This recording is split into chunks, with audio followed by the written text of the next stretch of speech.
সুদখোর মহাজন যে সমকামিতার দালাল, তোমরা একটু দেরিতে হলেও বুঝতে পেরেছো, এজন্য তোমাদেরকে ধন্যবাদ। ডক্টর ইউনূস, ওনাকে আমরা খুব ভদ্র মানুষ হিসেবে জানতাম, কিন্তু আসলে উনি একজন সমকামীদের দালাল এজেন্ট। সমকামীদের এজেন্ট আর দালাল যদি না হইতো, আমাদের পূর্ববর্তী অনেক বক্তা বলেছেন দক্ষিণ এশিয়ার কোন দেশে জাতিসংঘের মানবাধিকার কার্যালয়ের কোন কার্যালয় নাই।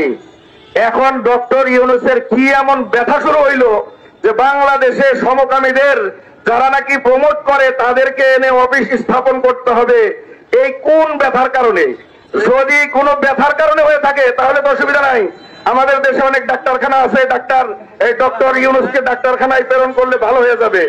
আর যদি কোনো ব্যথা ছাড়া উনি এই ক্লাস করতে চায় তাহলে বোঝা গেল পশ্চিমাদের সমকামিতার এজেন্ট বাস্তবায়ন করার জন্য তাদের কাছ থেকে টাকা খেয়ে তাদেরকে প্রমোট করবার জন্য তিনি আদালত খেয়ে নেমেছেন। এই ডক্টর ইউনূস সমকামীদের দালাল। বাংলাদেশের মস্তকে থাকা তো দূরের কথা, বাংলাদেশে রাখা যাবে না।